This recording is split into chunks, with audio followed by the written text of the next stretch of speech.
नमस्कार दोस्तों, शाम के 7 बज चुके हैं और यूपी तक पर वक्त है मुद्दे की बात का। आज हम बात करेंगे एक बार फिर 2024 के आम चुनावों की। 2024 के आम चुनावों को लेकर अखिलेश यादव की पॉलिटिक्स पर पिछले कुछ दिनों में हमने काफ़ी बात की है। जो रामचरितमानस के चौपाई के इर्द गिर्द एक पॉलिटिक्स स्वामी प्रसाद मौर्य ने शुरू की और उसके बाद फिर अखिलेश यादव उसे जातिगत जनगणना तक ले आए। इसके अलावा मायावती की चुप्पी या फिर कहें कि सिर्फ ट्विटर राजनीति जो हो रही है उस पर भी हमने काफ़ी बात की। आज हम बात करेंगे बीजेपी की, जिसने पिछले 24-48 घंटों में अपनी तैयारियां जो है वो अचानक तेज़ की है। जिसे कहते हैं ना कि गाड़ी में एकदम गियर लगा दिया है, तैयारियों की गाड़ी में बीजेपी ने वैसा किया है। बीजेपी सबसे खास बात जो तमाम यूपी के जो सियासी गलियारे हैं जो उनकी नज़र सबसे खास बात पर गई है वो ये कि बीजेपी की इन तैयारियों में एक री एंट्री हुई है, फिर से एंट्री हुई है बीजेपी के राष्ट्रीय महासचिव व पुराने संगठन महामंत्री सुनील बंसल की, जिन्हें कहा जाता है कि वो 2014 से लेकर 2022 तक के जो चुनाव हुए, तमाम चुनावों में यूपी में बीजेपी की बम्पर जीत में जिनकी अहम भूमिका रही। बीजेपी 2024 को लेकर लगातार एक मिशन 80 की बात करती रही है। मिशन 80 से उनका मतलब एक उस क्लीन स्वीप से है जिसमें वो यूपी की तमाम 80 लोकसभा सीटों को जीतने का दावा करती रही है। अब बीजेपी ने इस मिशन 80 को पूरा करने के लिए कुछ सीटों पर खास फोकस करने का एक प्रण किया है। पिछले 2 दिनों में जो बैठकें हुई हैं उनमें बहुत सारी तैयारियां की गई हैं। वो कितनी सीटें हैं, वो कौन सी सीटें हैं और वो क्यों ऐसा बीजेपी ने फोकस किया है खास तौर पर कुछ सीटों पर, उसकी क्या वजह है, क्या है बीजेपी का वो मेगा प्लान और उससे निपटने के लिए क्या है अखिलेश यादव की और मायावती की योजनाएं। इन तमाम मुद्दों पर बात करने के लिए हमारे साथ मौजूद हैं लखनऊ से विजय उपाध्याय, वरिष्ठ पत्रकार हैं, राजनीतिक विश्लेषक हैं, दैनिक भास्कर अखबार के ब्यूरो चीफ हैं उत्तर प्रदेश में। हमारे साथ हैं कबूल अहमद, कबूल आज तक .in वेबसाइट के सीनियर कंटेंट एडिटर हैं, राजनीतिक विश्लेषक हैं। देश की तमाम सियासी घटनाओं पर हम कबूल की खबरों को पढ़ते भी हैं और उनकी टिप्पणियों को सुनते भी हैं। साथ ही कुमार अभिषेक हमारे एडिटर यूपी तक के लखनऊ में हमारे साथ वो भी मौजूद रहेंगे और अमीश राय आज मेरे साथ मौजूद हैं स्टूडियो में। अमीश यूपी तक .in यानी हमारी जो वेबसाइट है उसके एडिटर हैं। इन तमाम लोगों से हम समझने की कोशिश करेंगे बीजेपी का मेगा प्लान और उसे लेकर विपक्ष का काउंटर क्या हो सकता है। ये तमाम चीज़ों पर हम बात करेंगे। दोस्तों, मेरी आपसे गुजारिश है कि आप अपनी राय रखने के साथ साथ फेसबुक पर या फिर यूट्यूब पर आप हमसे अपने सवाल ज़रूर पूछें ताकि हम अपने विशेषज्ञों से, अपने मेहमानों से उन सवालों के जवाब आप तक पहुंचा सकें। हमने यूट्यूब पर, अगर आप इस प्रोग्राम को लाइव देख रहे हैं तो हमने वहां पर एक पोल भी किया है, एक आपकी राय मांगी है कि 2024 में सबसे ज़्यादा सीटें यूपी में किस पार्टी को मिलेंगी। आपके विकल्प हैं बीजेपी, समाजवादी पार्टी या बीएसपी। आप अपनी राय सिर्फ एक बटन दबाकर आप अपनी राय इसमें दे सकते हैं। हम कार्यक्रम के अंत में ये देखने की कोशिश करेंगे कि हमारे दर्शकों की क्या राय है, किस पर ज़्यादा वोट पड़े हैं।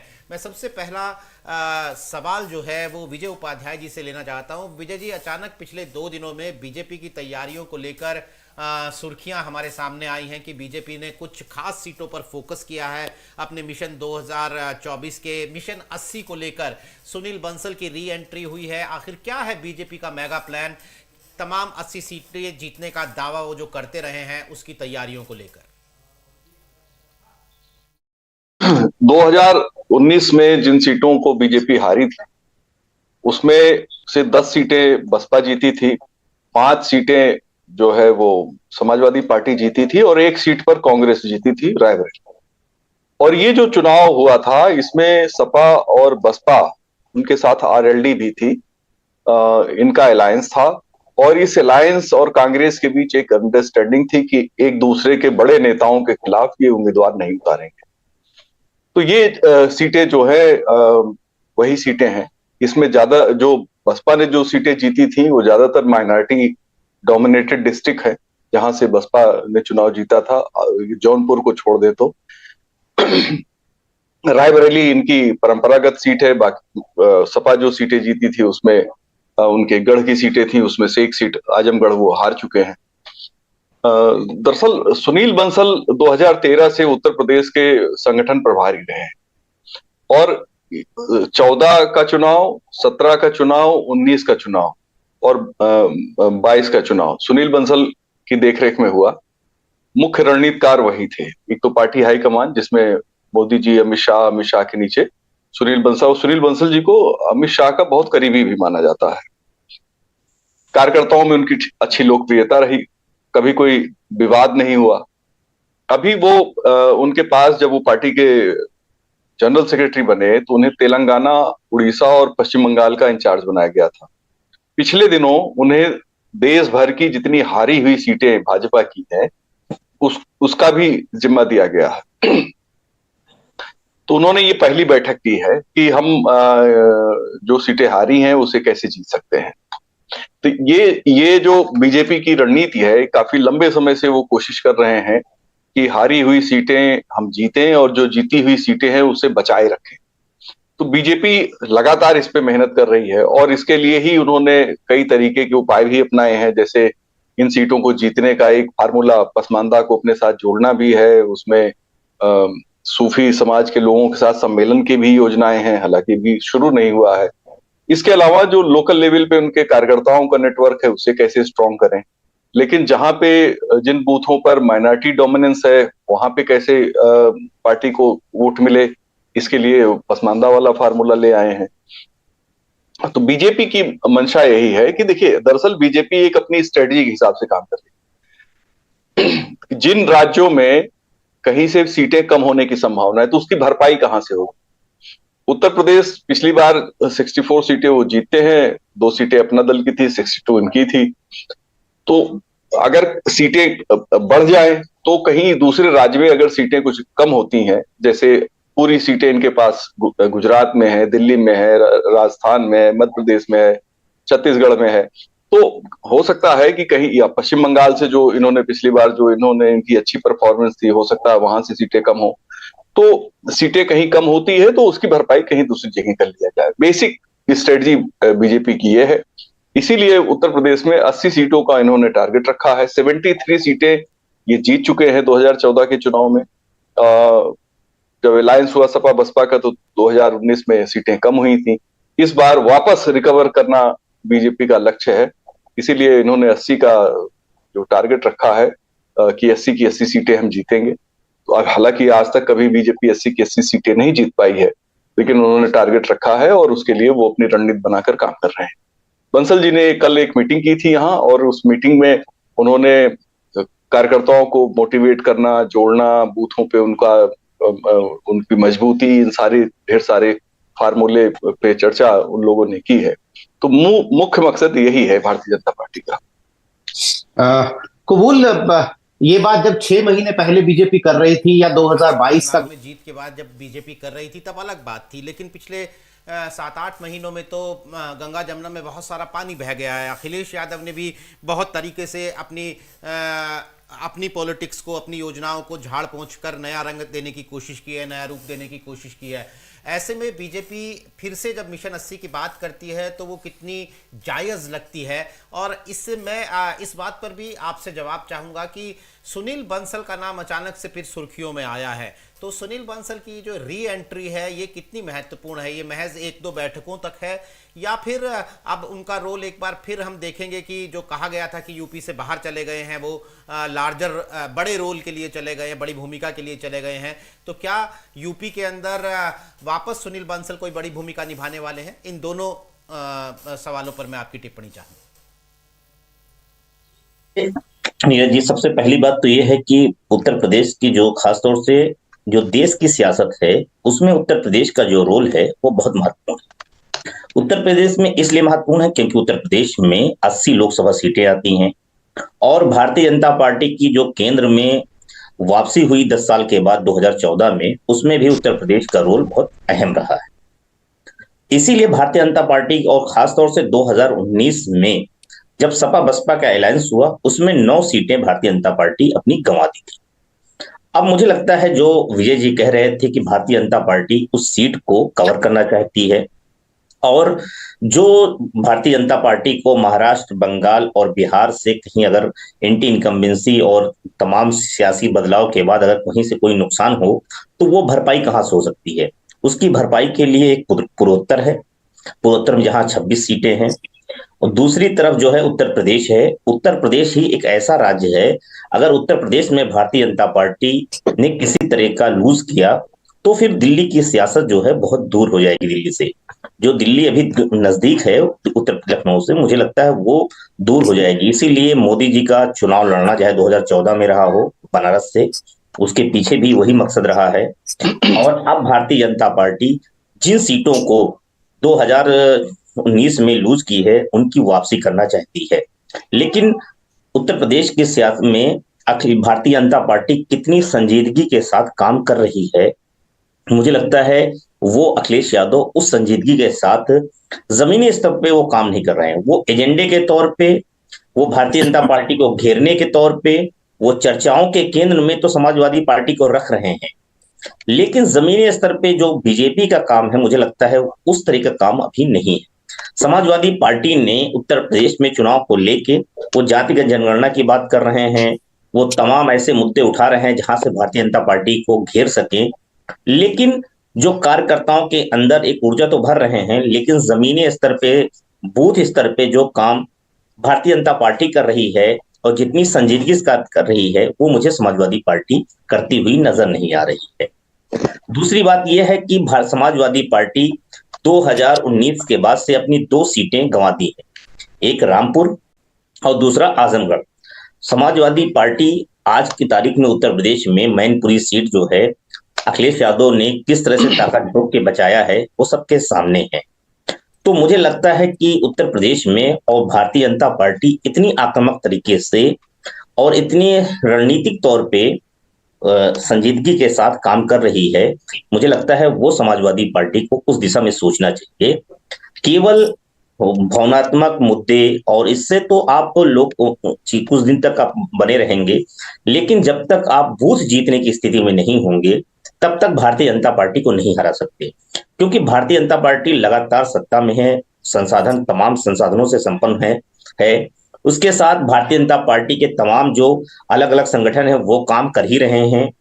दूसरी तरफ संघ भी जो है संपर्क और संवाद के जरिए जो उसका अभियान चल रहा है, उसके जरिए वो अलग अलग समुदाय के बीच, खास तौर से उनके बीच में काम कर रही है जिनसे वो माना जाता है संघ विरोधी रही है। वो अल्पसंख्यक, खासतौर से मैं माइनॉरिटी की बात करूंगा, चाहे वो मुसलमान हो, ईसाई हो या सिख समुदाय हो, उनके साथ संपर्क कर रहे हैं। अभी एक तारीख को दिल्ली में फिर जो है मुसलमानों के इंटेलेक्चुअल के साथ संघ की एक मीटिंग हुई है। दूसरी तरफ जो है आरएसएस 2025 में 100 साल उसके पूरे होने जा रहे हैं, और ऐसे में जब 100 साल संघ के पूरे होंगे, ऐसे में संघ की ये तो है ही है कि हमारे देश में सत्ता होनी चाहिए भारतीय जनता पार्टी की, और भारतीय जनता पार्टी की उस समय सत्ता हो, और उसके लिए उत्तर प्रदेश बहुत महत्वपूर्ण है। तो संघ जो है अलग अलग शाखाएं, और खासतौर से शहरों के बाद, महानगरों के बाद अब गांव में शाखाएं अपनी स्थापित करना चाहता है, ताकि जो गांव के अंदर अपनी social engineering Bharatiya Janata party ने जो तमाम जातियों को हिंदुत्व के नाम पे इनके लाके खड़ा किया है, उसको और मजबूती दे सके। तो एक तरफ जो भारतीय जनता पार्टी है, जो अपने उत्तर प्रदेश की सियासत में अपने उरूज पे है, सत्ता में है, वो कितनी संजीदगी काम कर रही है। दूसरी तरफ विपक्ष है, बसपा जरूर थोड़ा सा कुछ गांव और कैडर के बीच काम कर रही है, लेकिन वो इस मुकाबले में खड़ी होती अभी नहीं दिख रही कि भारतीय जनता पार्टी के साथ उसका कोई मुकाबला है। दूसरी तरफ समाजवादी पार्टी मुकाबले के लिए तो खड़ी है, लेकिन जमीनी स्तर पे उस तरह का काम मुझे नहीं दिख रहा। जी। अब दूसरी बात आपने किया कि सुनील बंसल, निश्चित तौर पे उत्तर प्रदेश की सियासत में भारतीय जनता पार्टी के वनवास को अगर किसी शख्स ने खत्म किया, उसका शिल्पकार के तौर में देखा जाता है, तो सुनील बंसल को देखा जाता है। उस वक्त यूथ, वो भारतीय जनता युवा मोर्चा के राष्ट्रीय अध्यक्ष से सीधे उत्तर प्रदेश में उनको संगठन मंत्री बना के भेजा जाता है, और 2013 जब खासतौर से मोदी जी के नाम की घोषणा होती है, अमित शाह जी प्रभारी बनाए जाते हैं, उसी के बाद सुनील बंसल आते हैं, और वो जिस तरह से भारतीय जनता पार्टी 2009 के चुनाव में महज 9 सीटों पे सिमट जाती है, और उसका वोट जो है 14 से 15% पे सिमट जाता है, और वो इतनी मेहनत करते हैं तमाम जातियों, बूथों स्तर पे, और जो भारतीय जनता पार्टी को उत्तर प्रदेश में नहीं माना जाता था, वो भारतीय जनता पार्टी उत्तर प्रदेश के इतिहास में एक 73 सीटें जो है बीजेपी गठबंधन को मिलती हैं, जिसमें 71 सीटें वो बसपा का खाता नहीं खुलता है, और कांग्रेस जो है अमेठी रायबरेली के बीच सीमित हो जाती है। समाजवादी पार्टी सिर्फ यादव बेल्ट में जो 5 सीटें हैं मुलायम परिवार की, उनके बीच में इर्द गिर्द सिमट जाती है। तो आप समझ सकते हैं वो उसके बाद 2017 में भारतीय जनता पार्टी की उन्हीं लोकसभा सीटों को विधानसभा में तब्दील कर देते हैं सुनील बंसल लगातार मेहनत करके। एक ये तीसरी चीज, फिर वही चीज मुझे 2019 में जब उत्तर प्रदेश में सपा बसपा आरएलडी का अलायंस था, और ये लग रहा था कि कागजों पे और उससे तमाम समीकरणों के लिहाज से कि उत्तर प्रदेश में एक बड़ा वो हो सकता है, उस समीकरण को भी ध्वस्त करने में एक अहम भूमिका निभाते हैं वो। भले ही उसमें अमित शाह की अहम रोल होता है, जेपी नड्डा जी उस समय होता है, लेकिन इसके बावजूद सुनील बंसल जो संगठन के तौर पे उन्होंने जो भूमिका अदा की है वो बहुत महत्वपूर्ण थी। लेकिन इसी के साथ साथ एक और चीज उत्तर प्रदेश में दिखी थी कि संगठन और सरकार के बीच में थोड़ी सी अनबन की बातें होने लगी। ये भी कहा जाने लगा कि सुनील बंसल सरकार में भी हस्तक्षेप करने लगे हैं। तो जो टकराव की स्थिति थी उसको देखते हुए सुनील बंसल को एक प्रमोशन के तौर पे उन्हें उड़ीसा, बंगाल और तमाम जगह भेजा गया, और इत्तेफाक से वहां भी 80 ही लोकसभा सीटें आती हैं इन तीनों राज्यों को मिलाकर। तो जो अभी तक उत्तर प्रदेश में संभाल रहे थे वो, लेकिन जिस तरह के हालात हुए हैं मुझे लगता है अब उन्हें खासतौर से जो हारी हुई पूरी देश की 160 सीटें हैं उसकी जिम्मेदारी दी गई है, और उसी में से जो उत्तर प्रदेश की जो हारी हुई 2019 में 16 सीटें हारी थी, उसमें से 2 तो भारतीय जनता पार्टी दोबारा जीत गई है। 14 सीटें जो है अभी ऐसी हैं जिसको लेकर सुनील बंसल जो है अब एक्टिव हुए हैं, उनको राष्ट्रीय स्तर पर उसका जिम्मेदारी दी गई है। लेकिन उसके साथ साथ सुनील बंसल के साथ जो लोग लगाए गए हैं, चाहे वो अमरपाल मौर्य हों, तो मुझे लगता है वो तमाम लोग जो सुनील बंसल के भरोसेमंद माने जाते थे संगठन में, वो तमाम लोगों के पास वो जिम्मेदारियां हैं। उसको बाकायदा एक क्लस्टर वाइज डिवाइड किया गया है और 3-3 सीटों को डिवाइड करके उस पर एक प्रभारी बनाया गया है। बुलबुल भाई, हम ये डिटेल आपसे अगले एक टिप्पणी कुमार अभिषेक से भी ले लेता हूँ। ये हम बिल्कुल जानना चाहेंगे कि आखिर वो उस प्लान की निटी ग्रिटीज क्या हैं कि जो जिस जी बस 1 मिनट, आधी मिनट में, 30 सेकंड में। तो सुनील बंसल की जो एंट्री हुई है वो भले ही लेकिन हारी हुई सीटों के जरिए हुई है, लेकिन उत्तर प्रदेश में सुनील बंसल का आना एक बार से फिर एक चर्चा का विषय है कि सुनील बंसल को सीधे भले नहीं लाया गया हो, लेकिन इनडायरेक्ट जो है उत्तर प्रदेश में वो हारी हुई सीटों के आए हैं। लेकिन हारी हुई सीटों की सिर्फ जिम्मेदारी नहीं, हमें लगता है उत्तर प्रदेश के चुनाव को वो पूरी तरह से निगरानी रखेंगे, क्योंकि 2024 के चुनाव में उत्तर प्रदेश की जो नजर है, उत्तर प्रदेश बहुत महत्वपूर्ण है और उत्तर प्रदेश जो है उस चर्चा में रहेगा। इसीलिए उसको मुझे लगता है जो धर्मपाल जी हैं उनके ऊपर पूरा छोड़ने के बजाय सुनील बंसल जो कि लगातार उत्तर प्रदेश में सक्रिय रहे हैं, इसीलिए उनके जो एक्सपेरिमेंट रहा है वो सफल रहा है। तो मुझे लगता है उस सफल और जिस चाणक्य के जरिए वो जीते हैं, उसी तरह से उनको दोबारा से जिम्मेदारी देके एक तरह से उनकी री एंट्री जरूर करा दी गई। जी कुमार अभिषेक, मैं आपसे भी एक सवाल सुनील बंसल पे लेना चाहता हूं कि कुछ महीने जब उन्हें राष्ट्रीय महासचिव बनाया गया तो ये माना गया कि उनका प्रमोशन हुआ है और उन्हें तेलंगाना, बंगाल, ओडिशा जैसे राज्यों में भेजा गया है प्रभारी बनाकर। यानी बीजेपी ने मुश्किल पिचों पर अपना एक आजमाया हुआ बैट्समैन उतारा है सुनील बंसल की शक्ल में। लेकिन फिर से वो उत्तर प्रदेश में री एंट्री कर रहे हैं चुनावों से महज 8-9 महीने पहले, जिसे कहते हैं कि स्लोगार शुरू हो गए हैं अब लोकसभा चुनाव के, और उस वक्त फिर से उनकी एंट्री हो रही है उत्तर प्रदेश में। तो क्या माना जाए, बीजेपी के लिए उत्तर प्रदेश की पिच जो है वो इतनी मुश्किल हो गई थी कि उन्होंने फिर से अपने पुराने बैट्समैन को उतारा है, या फिर कोई कोर कसर नहीं छोड़ना चाहती है बीजेपी, इसलिए सुनील बंसल को भी लाया गया है ताकि तमाम मोर्चे मजबूत किए जा सकें? नीरज, देखिए, मेरा मानना यह है कि सुनील बंसल को जरूर वो आए और उन्होंने मीटिंग ली, लेकिन सुनील बंसल से भी ज्यादा अगर मैं एक बात कहूं ये कि ये पूरा उत्तर प्रदेश सीधे सीधे अमित शाह के अंडर में रहेगा। आप चाहे प्रभारी के तौर पर, आप चाहे तो संगठन महामंत्री के तौर पर, जिसे भी कर दें, सुनील बंसल का मतलब है अमित शाह। और उत्तर प्रदेश किसी सूरत में ये अमित शाह के रडार से बाहर नहीं होगा। देखिए, एक मोटे तौर पर हम देखते हैं कि भाई गृह मंत्री हैं और देश में देश के अध्यक्ष रहे हैं, उनका संगठन पर पकड़ है। लेकिन इन सब के बावजूद अगर उत्तर प्रदेश पर किसी एक शख्स की निगाह है, तो बिहार में भी आप कह सकते हैं कि वो देख रहे हैं, लेकिन उत्तर प्रदेश खास करके अमित शाह। और जब हम लोगों ने चर्चा की कई बार इस बारे में कि आखिर कौन प्रभारी बनेगा, देखिए अभी उत्तर प्रदेश का जो प्रभारी जिसे बनाया जाना है वो भी अभी तय नहीं हुआ। उसमें कौन बनेगा ये भी अभी आना बाकी है। लेकिन जब सुनील बंसल की हम और आप बात करते हैं, चर्चा करते हैं, तो सुनील बंसल से बेहतर उत्तर प्रदेश के संगठन को समझने वाला तो अभी कोई नहीं। क्योंकि पिछले 10 सालों में जिस तरीके से उन्होंने समझा नहीं, बल्कि एक तरीके से पूरे बीजेपी के लीडरशिप और लीडरशिप के साथ, लीडरशिप तो ना कहें, कार्यकर्ताओं को जिस तरीके से उन्होंने ग्रूम किया है, ये आपको मतलब ऐसा उदाहरण नहीं मिलेगा। 13 में जैसा कि बता भी रहे थे कबूल भाई कि 13 में जितने से शुरू किया और आज जिस उरूज पर उसे ले जा करके यहां से वो गए हैं, तो बीजेपी बहुत आसानी से 2024 के लिए उन्हें भी छोड़ने वाली नहीं है। जो इस वक्त संगठन महामंत्री उत्तर प्रदेश के धर्मपाल सिंह, तो आप इस वक्त अगर आप देखेंगे तो उत्तर प्रदेश एक तरीके का ट्रेनिंग ग्राउंड था पिछले 10 सालों में।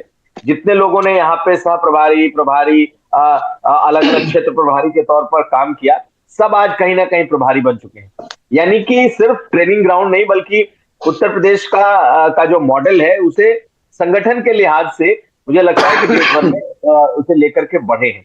सुनील बंसल कोई प्रभारी बनकर के नहीं आए हैं, जैसा कि आपने सुना कि विजय जी ने क्या कहा कि उन्हें देश भर के जो हारी हुई सीट है उसकी समीक्षा और उस पर कैसे जीतो 160 सीटों की। मैं जानता हूं कि वो झारखंड भी गए थे, क्योंकि वो झारखंड की जो सीटें हारी है उसकी समीक्षा की थी। बिहार भी गए थे, बिहार की भी समीक्षा की थी, और उत्तर प्रदेश आए हैं और उत्तर प्रदेश की भी समीक्षा की है। लेकिन आप ये मान लीजिए कि अमित शाह के अंडर में सुनील बंसल, ये इन दो के कमांड में तो उत्तर प्रदेश का चुनाव रहना ही रहना है। बेशक अमित शाह सुनील बंसल सीधे सीधे न जुड़े, क्योंकि उनके पास 3 बड़े राज्य हैं।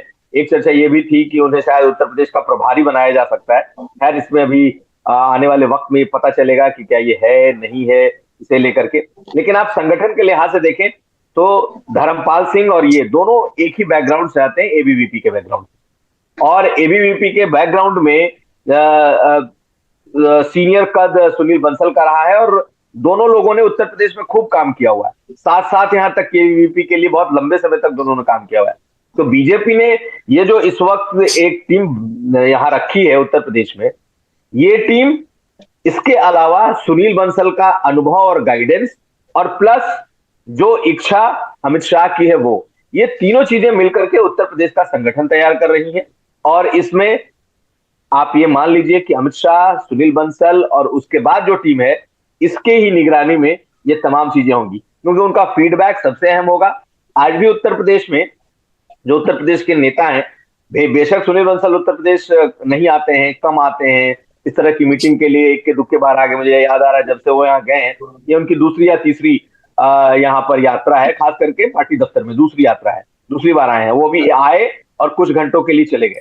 लेकिन उनसे कनेक्ट जितने नेता हैं, और खास करके मैं आपको एक और लाइन बता देता हूं, जितने भी बीजेपी के नेताओं को दूसरी पार्टी के नेताओं को बीजेपी में आने की कोशिश, दूसरी पार्टी के नेताओं को बीजेपी में लाने की कोशिश, ओबीसी नेता जो छोड़कर बीजेपी गए, ऐसे नेताओं से संबंध वापस बीजेपी से बनाने की कोशिश, और साथ साथ टिकटों को लेकर के कि किस और नेता को, दूसरे दलों के मजबूत नेता को ला करके उन्हें टिकट दिया जा सकता है, ये सब सुनील बंसल के जिम्मे ज्यादा है। और मुझे लगता है उनका फीडबैक जो है वो बीजेपी के हाई कमान को, और खास करके जो अमित शाह हैं, उन तक फीडबैक सीधा है।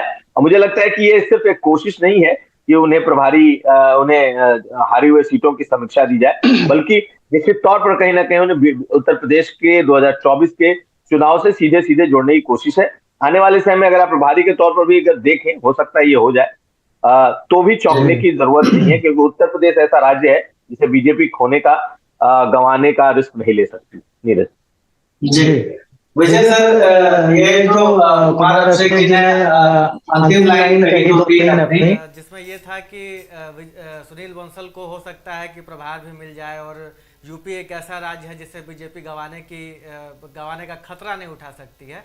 इससे दो सवाल मैं इससे जोड़कर आपसे लेना चाहूँगा अपने दर्शकों के लिए। पहली बात तो यह है कि सुनील बंसल को जब उत्तर प्रदेश से बाहर भेजा गया तो पश्चिम बंगाल, तेलंगाना जैसे अहम राज्यों की जिम्मेदारी दी गई। पश्चिम बंगाल में बीजेपी कुछ अच्छा भी कर पा रही थी, तेलंगाना में भी बीजेपी अच्छा प्रभाव कर रही थी, तो ये था कि वहाँ से और ज़्यादा अच्छा करके लाने की। लेकिन अब उनको यूपी पर भी फोकस कराया जा रहा है, तो क्या ऐसा बीजेपी को लग रहा है कि उत्तर प्रदेश ही वो अंतिम संभावना है जहाँ से दिल्ली का रास्ता प्रशस्त होगा? एक तो ये, और दूसरा सवाल सर मेरा ये है कि अगर हम उत्तर प्रदेश विधानसभा के हालिया चुनाव के नतीजों पर नज़र डालें तो अखिलेश यादव जैसे एक प्रॉमिसिंग चैलेंज बनकर बीजेपी के सामने आए, और जो विधानसभा की सीटें, हालांकि पॉलिटिक्स में उतना प्योर मैथमेटिक्स नहीं चलता है, लेकिन अगर विधानसभा सीटों को कैलकुलेट करें तो बीजेपी करीब 26 लोकसभा सीटों पर पिछड़ती नजर आ रही है। तो कहाँ 14 की बात हम कर रहे हैं मिशन 80 के लिए और ये 26 पर चुनौती है। तो आपको क्या लगता है कि अखिलेश का ये चैलेंजिंग फैक्टर बीजेपी के लिए उसके इस मिशन को के रास्ते में कितना बड़ा रो रहा है? क्योंकि अखिलेश अब इस चुनाव को पूरा जाति के आधार पर लड़ने का मन बना चुके हैं और वो जातिगत जनगणना जैसे मुद्दों पर आगे बढ़ रहे हैं। तो दो सवाल सर जरा हमारे दर्शकों के लिए। नहीं, निश्चित तौर पे बीजेपी के लिए चैलेंजिंग है। इसका जो सिम्टम दिखाई दिया कि उत्तर प्रदेश में समाजवादी पार्टी चैलेंजिंग हो सकती है या जो सपा अलायंस है वो चैलेंजिंग हो सकता है, उसका जो विधानसभा चुनाव में तो जो रिजल्ट आया वो तो दिखा कि बीजेपी के मुकाबले समाजवादी पार्टी को बहुत अच्छा वोट मिला। और कुछ चीजों को छोड़ दें तो कुछ गलतियों को अगर हम समाजवादी पार्टी इग्नोर कर पाई होती या उनको मैनेज कर लेती तो शायद रिजल्ट उनका और बेहतर हो सकता था। लेकिन रिजल्ट के बाद खतौली सीट जिस तरह से भारतीय जनता पार्टी हारी है वो बहुत अलार्मिंग है भारतीय जनता पार्टी के लिए। ठीक बात है कि विक्रम सैनी का लोकल विरोध था, लेकिन जो इक्वेशन वहां से उभरा, बीजेपी चूंकि दूरंदेशी से रणनीति बनाती है और जीतने के लिए हर संभव कोशिश करती है, उसके अंदर जीतने की ललक है एक अच्छे क्रिकेटर की तरीके से कि ज्यादा रन चाहिए हमें, वैसे इनको ज्यादा सीटें चाहिए। तो खतौली में जो इनके साथ हुआ वो बहुत ही अलार्मिंग था। और इसके बाद ही बहस शुरू हुई कि क्या जो मौजूदा सिस्टम है बीजेपी का वो कॉम्पिटेंट है कि नहीं है। जैसे अगर मैनपुरी तो नेताजी के सिंपैथी का चुनाव था, रामपुर में ये जीते तो रामपुर के अपने कारण थे, तो उन जीतों से बीजेपी को जो से तो सबक नहीं मिला, लेकिन खतौली से मिल गया है। तो इसके बाद ही ये बात शुरू हुई कि क्या सुनील बंसल जैसे रणनीतिकार को वापस उत्तर प्रदेश में ले आया जाना चाहिए कि नहीं। पार्टी के तमाम वरिष्ठ नेताओं ने जो प्रदेश के हैं, जो पार्टी के बहुत कमिटेड लोग हैं, उन लोगों ने केंद्रीय नेतृत्व को इस बात की जानकारी दी कि चूक हो रही है, ये ठीक नहीं है, और बंसल को वापस उत्तर प्रदेश में एक्टिव करने या प्रभारी बनाने, इस तरह की कई संभावनाओं पर विचार करने के लिए लोगों ने सुझाव दिया है।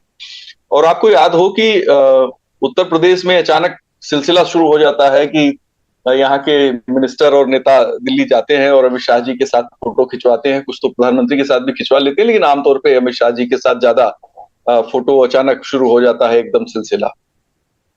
तो उसी समय से ये चर्चा आ गई थी कि सुनील बंसल जी की एक एंट्री हो सकती है, तो वो प्रदेश के प्रभारी हो सकते हैं या फिर कोई और तरीका होगा। तो मुझे लगता है कि पार्टी ने एक नया तरीका निकाला, हारी हुई सीटों का राष्ट्रीय प्रभारी बनाकर जो उनको जिम्मेदारी दे दी है।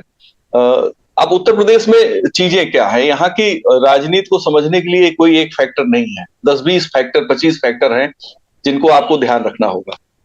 देखिए, बीजेपी के सामने जो चैलेंजेस हैं 24 में, उसमें सबसे ज्यादा जो महत्वपूर्ण है वो है किन सीटों पे प्रत्याशी चेंज होने हैं और हारी हुई सीटों को जीतना कैसे है, और जो नाराज लोकसभा सदस्य हैं जैसे वरुण गांधी, इनको कैसे मैनेज करना है, इनको पार्टी के साथ रखना है या पार्टी से अलग करना है, इनका अल्टरनेट कौन हो सकता है। तो उन सारे पहलुओं पर भारतीय जनता पार्टी काम कर रही है।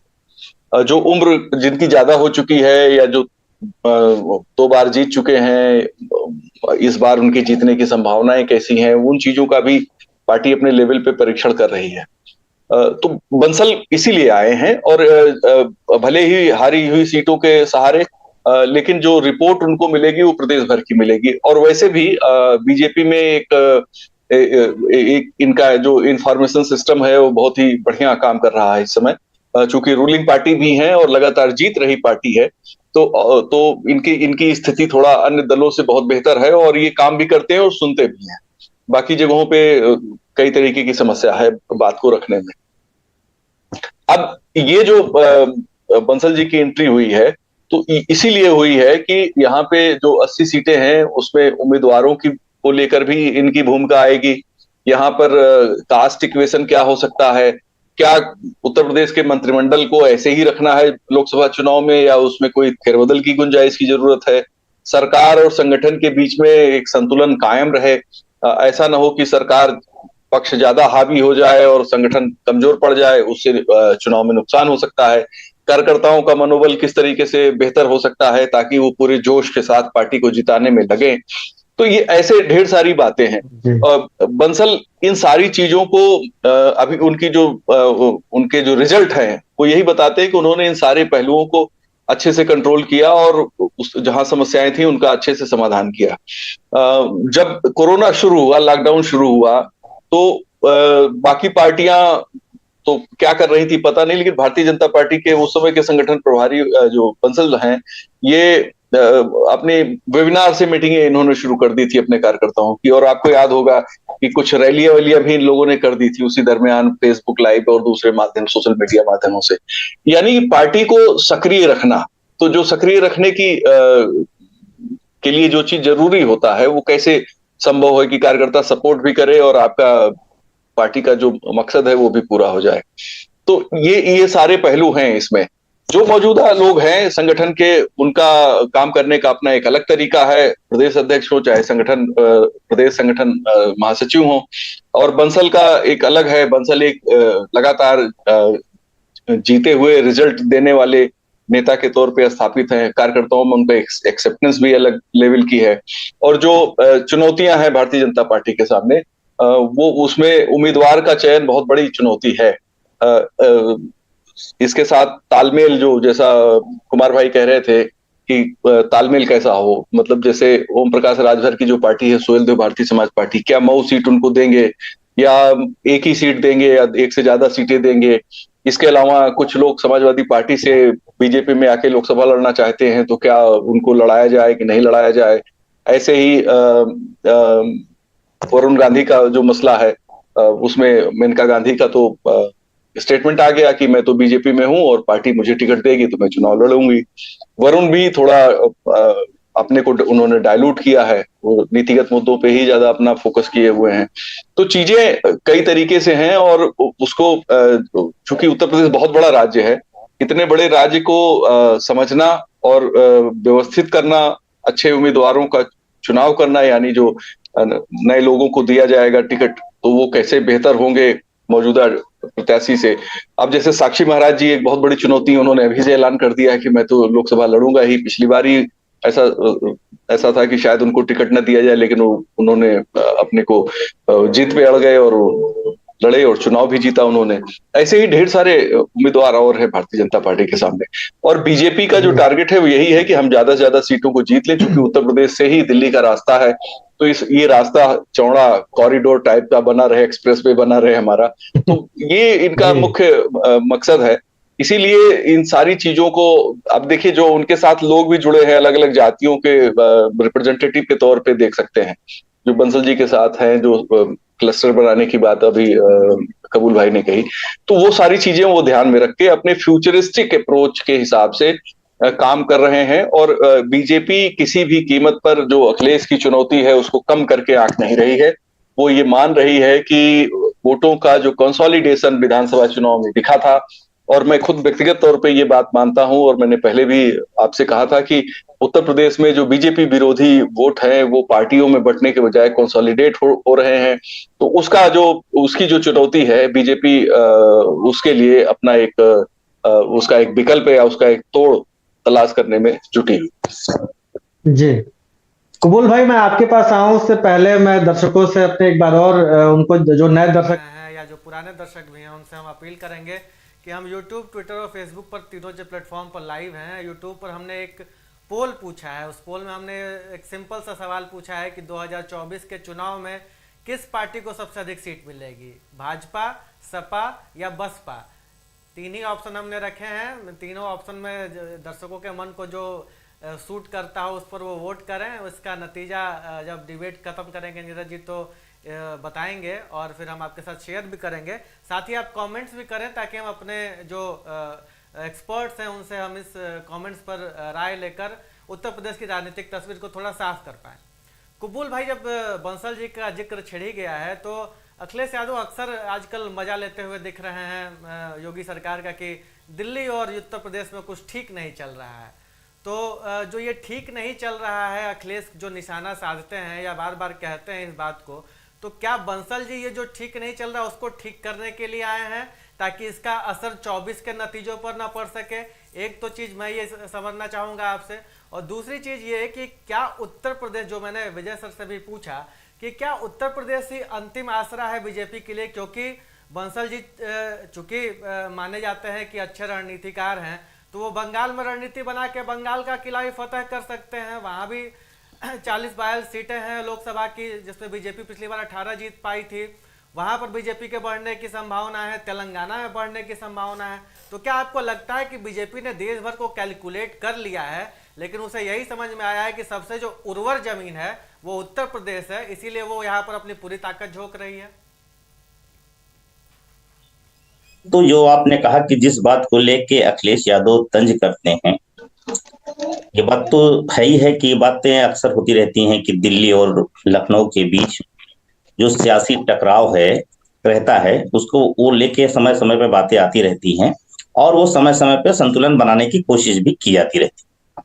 लेकिन एक चीज देखिए, कल जब सुनील बंसल जी आए बैठक किए तो उसका जो चमकता हुआ सबसे ज्यादा सोशल मीडिया पे फोटो जिसने पहले जारी किया, उस शख्स का नाम केशव प्रसाद मौर्य है।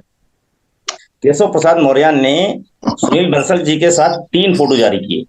वो भी एक बड़ा संकेत है और ये बात जग जाहिर है कि सुनील बंसल जी की और केशव प्रसाद मौर्य, जब केशव प्रसाद मौर्य उत्तर प्रदेश के अध्यक्ष थे उसके बाद से केशव प्रसाद मौर्य और सुनील बंसल जी के बीच में एक बेहतर तालमेल रहा है। लेकिन खासतौर से जब से भारतीय जनता पार्टी के भूपेंद्र चौधरी जी और धर्मपाल जी का संगठन बना है, उस समय से संगठन जो है मुझे लगता है उत्तर प्रदेश में उतना ज्यादा प्रभावित रूप से उतना प्रभाव नहीं स्थापित कर पा रहा था जितना सरकार का इकबाल दिख रहा था। और ऐसा लग रहा था उत्तर प्रदेश में संगठन से लेकर सरकार तक सिर्फ जो है एक ही चेहरा नजर आ रहा था, वो योगी आदित्यनाथ का चेहरा था। संगठन मंत्री भी इतने वो थे, और खासतौर से अभी तो प्रभारी भी उत्तर प्रदेश में कोई नहीं है। तो मुझे लगता है कि इस एक वजह वो भी कि कोई नहीं है, और जो अभी तक प्रभारी भी थे वो भी इतना प्रभावित तौर पे संगठन को स्थापित नहीं कर पा रहे थे। और खासतौर से सरकार का जो योगी आदित्यनाथ जी का चेहरा है वो काफी हावी होता जा रहा था मुझे लगता है। और जिस तरह से अभी कुमार अभिषेक भाई ने कहा है कि उत्तर प्रदेश पे जो नजर है, उत्तर प्रदेश को जो सियासी तौर पे सबसे उर्वरक जमीन बनाया है, जो ऊसर पड़ चुकी थी भारतीय जनता पार्टी को, उस ऊसर में बहुत सारा पानी डाल के उसको खूब कीचड़ करके जो उसमें कमल खिलाया है, वो अमित शाह जी ने उसमें जो है वो अब जितनी उर्वरक वो भारतीय जनता पार्टी के लिए हो गई है, वो जमीन कहीं सूख न जाए।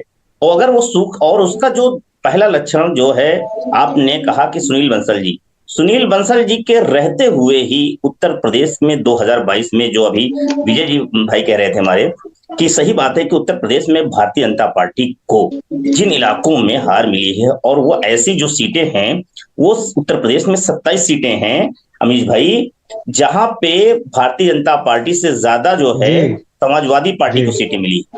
समाजवादी पार्टी के उससे हौसले बढ़े हैं, काफी उम्मीदें बढ़ी हैं, और समाजवादी पार्टी को लग रहा, और खास तौर से उत्तर प्रदेश में एक बात को लेके विजय जी ने भी कहा कि जो एंटी बीजेपी वोट है या एंटी इनकम्बेंसी का वोट है, वो जो सोलिडेट एक समाजवादी पार्टी के साथ 2022 में जिस तरह से यूनाइट हुआ, वो अगर 2024 में भी कहीं यूनाइट रहा तो उसके नतीजे, उसके प्रभाव जो है वो अलग तरीके से होंगे। उत्तर प्रदेश में जो भारतीय जनता पार्टी एक बेहतर प्रदर्शन कर ली थी, वो भी मुझे लगता है उसमें चौंकी बन सकती।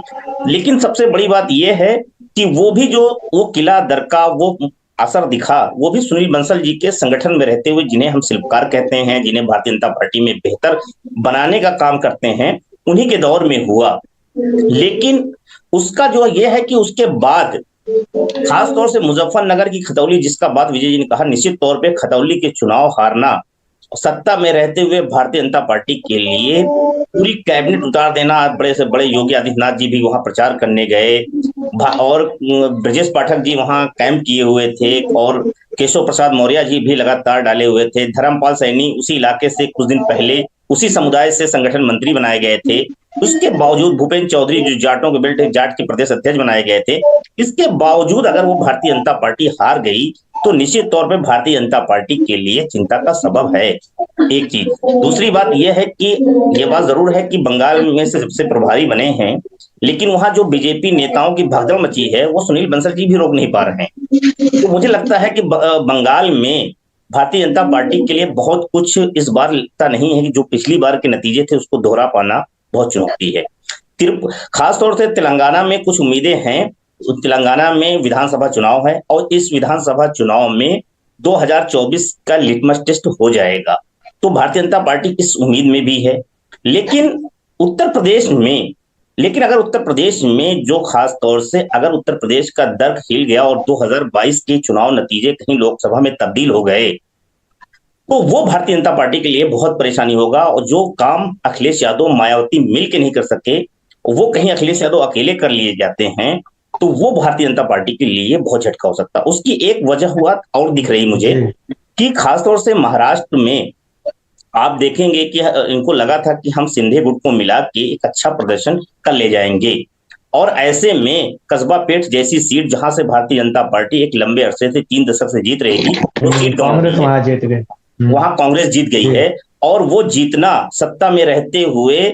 और दूसरी बात यह है कि ये एक तरह से उनकी चिंता, और जिस तरह से हमारे यहाँ मूड ऑफ द नेशन आया, उसमें भी एक संकेत दिखा कि महाराष्ट्र में जो अपोजिशन पार्टी अलायंस है, महाविकास अघाड़ी है, शिवसेना, कांग्रेस, एनसीपी, ये एक बहुत अच्छा प्रदर्शन कर रहा है। दूसरी तरफ बिहार में महागठबंधन का जो समीकरण है 2015 में दिखा है, अगर कहीं वही चीजें तब्दील हो गई 2015 जैसी, तो बिहार में भी भारतीय जनता पार्टी के लिए परेशानी हो सकती है।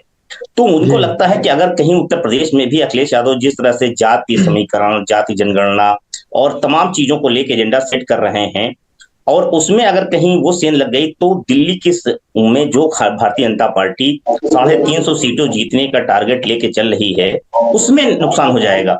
और वो नुकसान कहीं ना हो, इसके लिए सुनील बंसल जैसे नेताओं को लगाया गया है। और वो क्योंकि सुनील बंसल जी निश्चित तौर पे उन्होंने भारतीय जनता पार्टी के लिए बहुत ही बेहतर प्रदर्शन करके दिया है, लेकिन उत्तर प्रदेश में एक चुनौती भारतीय जनता पार्टी के लिए खड़ी हो गई है, और उसी चुनौती को पाटने के लिए, और जिस तरह से अभिषेक भाई ने कहा कि अमित शाह की नजर है, निश्चित तो अमित शाह की नहीं है, हमारे साथ नरेंद्र मोदी की भी नजर है, यहीं से वो सांसद हैं 2 बार से लगातार। उत्तर प्रदेश भारतीय जनता पार्टी के लिए बहुत मुफीद हो चुका है, एक सियासी प्रयोगशाला बन चुका है, और इस सियासी प्रयोगशाला को दोबारा से भारतीय जनता पार्टी अपने हाथों से नहीं जाने देगी। अगर कहीं 26-27 सीटें जैसी हार जाती है, तो अगर 50 सीटों के आसपास भारतीय जनता पार्टी उत्तर प्रदेश में रह जाती है, तो वो बहुत एक बड़ा झटका होगा, वो उससे तमाम तरह के सवाल खड़े होंगे।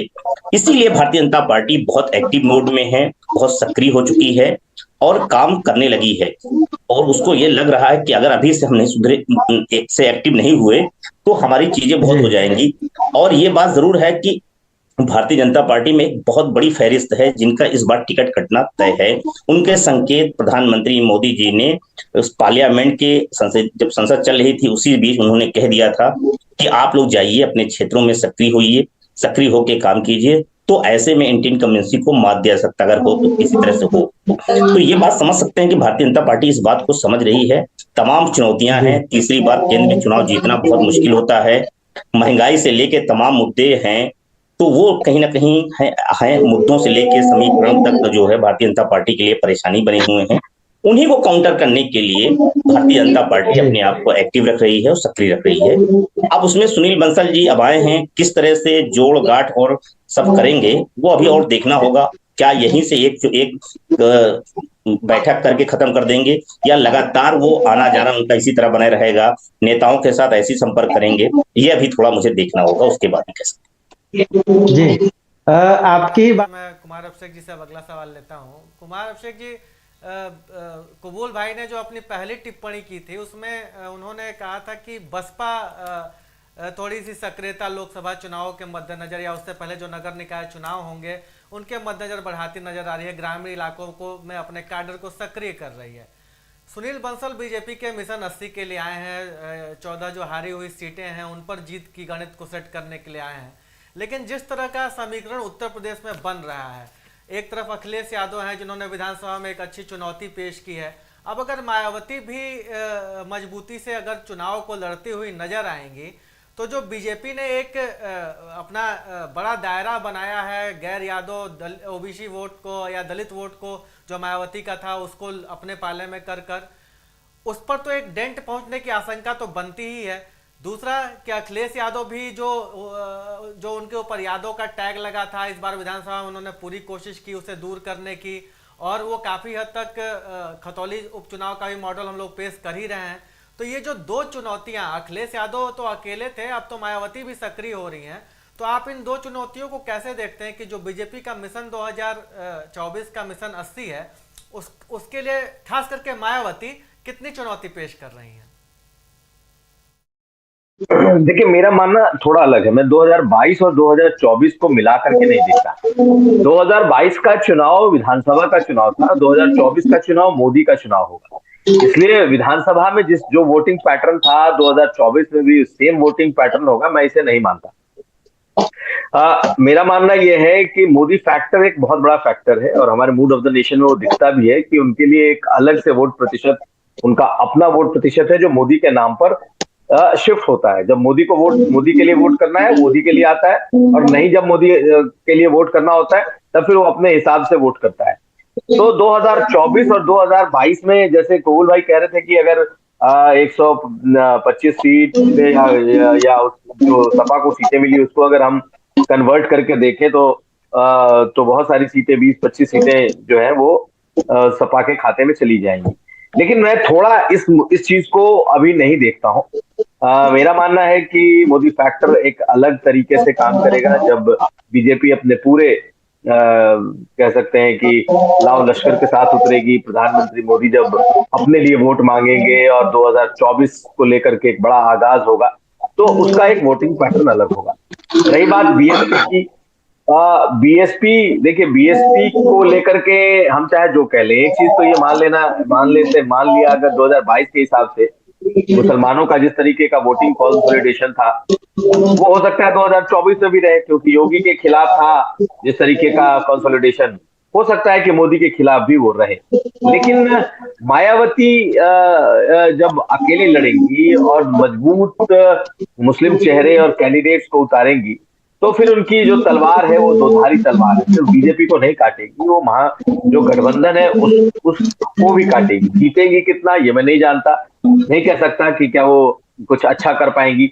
लेकिन आजमगढ़ का जो उपचुनाव हुआ था उसने कुछ दिखाया था, उसने ये दृश्य दिखाया था कि अगर मजबूत गुड्डू जमाली जैसे जो मजबूत और जनाधार वाले लोग हैं, वैसे लोगों को अगर, जिसमें बसपा लगी हुई है और ऐसे लोगों को अगर वो टिकट दे रही है तो ठीक है। एक जो पॉपुलर मुस्लिम सेंटिमेंट्स है वो बीजेपी के खिलाफ है और वो बहुत टैक्टिकल वोटिंग करता है। लेकिन जब आप बड़े चेहरों को, बड़े मजबूत और दबंग किस्म के लोगों को देते हैं जब टिकट, तो उनका अपना भी एक वोट बैंक होता है जो उनके साथ चलता है, वो चाहे किसी पार्टी में चले जाए। तो अगर मायावती इसके साथ चल रही हैं कि भाई चाहे हम गुड्डू जमाली को चुनाव लड़ाना हो या फिर आप देख लें कि पश्चिम में उन्होंने कई लोगों को अपने साथ जोड़ा है, उस तरह के लोगों को अगर वो चुनाव में उतारती हैं तो मुझे नहीं लगता कि एक तरफा नुकसान सिर्फ बीजेपी को होगा, वो फिर दोनों तरफ नुकसान होगा और तब फिर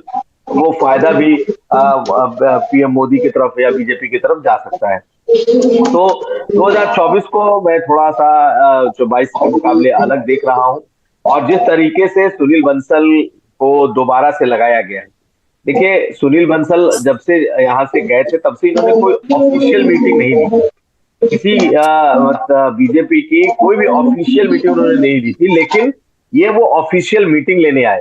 वो राष्ट्रीय महासचिव, और राष्ट्रीय महासचिव के नाते राष्ट्रीय महासचिव को पूरे देश की जो राजनीति है उसमें उसका इस्तेमाल होता है, उसको भेजा जाता है, ये एक बात है। इनसे 3 राज्य दिए गए और बहुत कुछ इनकी मर्जी के मुताबिक था कि अब वो मतलब उत्तर प्रदेश में बहुत लंबे समय तक रह गए, इनका भी कद बढ़ना चाहिए था। लेकिन उत्तर प्रदेश की जो बीजेपी की पॉलिटिक्स है वो अभी भी सुनील बंसल से जुड़ी हुई है। बीजेपी की जो संगठन की पॉलिटिक्स है वो बगैर सुनील बंसल के कम से कम 2024 तक नहीं होने वाली, मेरा स्पष्ट मानना है। और मुझे ये लग रहा है कि इसको बीजेपी ने भांप भी लिया है। और जिस मॉडल की हम लोगों ने अभी बात कर ली कि खतौली में जिस तरीके का बीजेपी का नुकसान हुआ, या एक नए तरीके का मॉडल लेकर के समाजवादी पार्टी और सहयोगी पार्टियां आ रही हैं, जिस तरीके से एक उनके बीच में चर्निंग है कि हर हाल में इंटरनल एकता हो जाए और बीजेपी को हर सीट पर टक्कर दी जाए, तो मुझे लगता है कि ऐसे में सुनील बंसल का जो एक्सपीरियंस है, उनकी जो स्ट्रेटजी है, उनके जो कनेक्शंस हैं, उनका जो ये कह सकते हैं कि उनके गठबंधन में के लोगों के साथ उनकी एक समझ है, या फिर संगठन पे जो उनकी पकड़ है, बीजेपी इसे कतई खोना नहीं चाहती है। और शायद यही वजह है कि हारी हुई सीटों के मार्फत ही उनकी एंट्री कराई गई है। लेकिन मैं भी आने वाले वक्त में उनके लिए एक बड़ा रोल मुझे लग रहा है वो दिखेगा। हो सकता है वो सीधा दिखे प्रभारी के तौर पर, अगर नहीं दिखता है तो पर्दे के पीछे भी एक बड़ा रोल उनका ही होगा, जब अमित शाह अगर किसी चीज को लेकर के उत्तर प्रदेश में कोई प्रयोग करते हैं। अब एक छोटी सी बात और कह दूं कि जिस तरीके से जो दूसरे बड़े नेता हैं, चाहे ओम प्रकाश राजभर हो, चाहे आप देख लें इस वक्त संघमित्रा मौर्य बीजेपी की सांसद हैं, लेकिन उनके पिताजी स्वामी प्रसाद मौर्य हो, या फिर दारा सिंह चौहान हो, तो इसमें एक तरीके से ओम प्रकाश राजभर बीजेपी की तरफ पूरी तरीके से दिखाई दे रहे हैं। बीजेपी की तरफ अभी ऑफिशियल आए हो ना हो, लेकिन सपा के विरोध में खड़े हो चुके हैं। आप देखिए अगर स्वामी प्रसाद मौर्य का, तो ठीक है, स्वामी प्रसाद मौर्य ने एक लाइन ले ली है, लेकिन उनकी जो बेटी है वो अभी भी बीजेपी के साथ पूरी तरीके से बनी हुई है। दारा सिंह चौहान के घर में भी शादी हुई, सपा का कोई नहीं गया, बीजेपी के तमाम बड़े नेता वहां पहुंचे। तो इनकी जो एक्सपर्टीज है वो ये है कि जो जनाधार वाले नेता दूसरे दलों के हैं उनको अपने साथ लाने का एक महारत है इनके पास। उनके पास देने को बहुत कुछ है, जिताने के लिए बहुत कुछ है, काडर है। तो ऐसी स्थिति में मैं एक बड़ा रोल के तौर पर देखता हूं कि सुनील बंसल का आने वाले वक्त में उत्तर प्रदेश की राजनीति में, उत्तर प्रदेश की पॉलिटिक्स में 2014-24 तक के लिए एक बड़ा रोल हमें दिखाई दे रहा है। बिल्कुल, हम अपने स्क्रीन पर अपने दर्शकों को लगा कि वो कौन सी 14 सीटें हैं। दरअसल 16 सीटें हारा था बीजेपी गठबंधन 2019 में, लेकिन उसके बाद उपचुनावों में रामगढ़ और आजमपुर उन्होंने जीत लिया, तो अब 14 सीटें बचती हैं जो हारी हुई हैं। तो हम अपनी स्क्रीन पर दर्शकों को लगातार दिखा रहे हैं वो कौन सी 14 सीटें हैं। हमारी हम चाहते थे कि हम अपने मेहमानों से इलाका वाइज पश्चिम से लेके पूर्व तक उन सीटों का थोड़ा और माइक्रोस्कोपिक एनालिसिस करें, लेकिन वक्त का तकाजा है। फिलहाल हमें ये कार्यक्रम यहाँ ख़त्म करना पड़ेगा। हमने YouTube पर दोस्तों आपसे ये सवाल पूछा था कि 2024 चुनाव में यूपी में सबसे ज़्यादा सीटें किस पार्टी को मिलेंगी, बीजेपी, समाजवादी पार्टी या बीएसपी।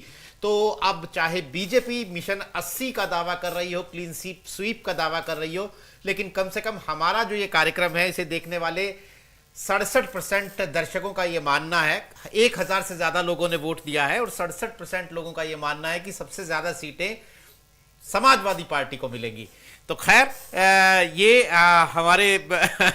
हमारा जो YouTube पर हमारे दर्शकों का पोल है उसका नतीजा समाजवादी पार्टी के हक में जाता हुआ नजर आ रहा है, लेकिन बीजेपी ने अपनी कोशिशें तेज कर दी हैं। सुनील बांसल की री एंट्री यूपी की पॉलिटिक्स में काफी दिलचस्प है। आने वाले दिनों में ये क्या शक्ल अख्तियार करती है इस पर हमारी नजर रहेगी। आज कार्यक्रम में शिरकत करने के लिए विजय जी, कबूल भाई, कुमार अभिषेक, अमीश, आप सभी का बहुत बहुत शुक्रिया, तमाम दर्शकों का आभार। आज के लिए नमस्कार।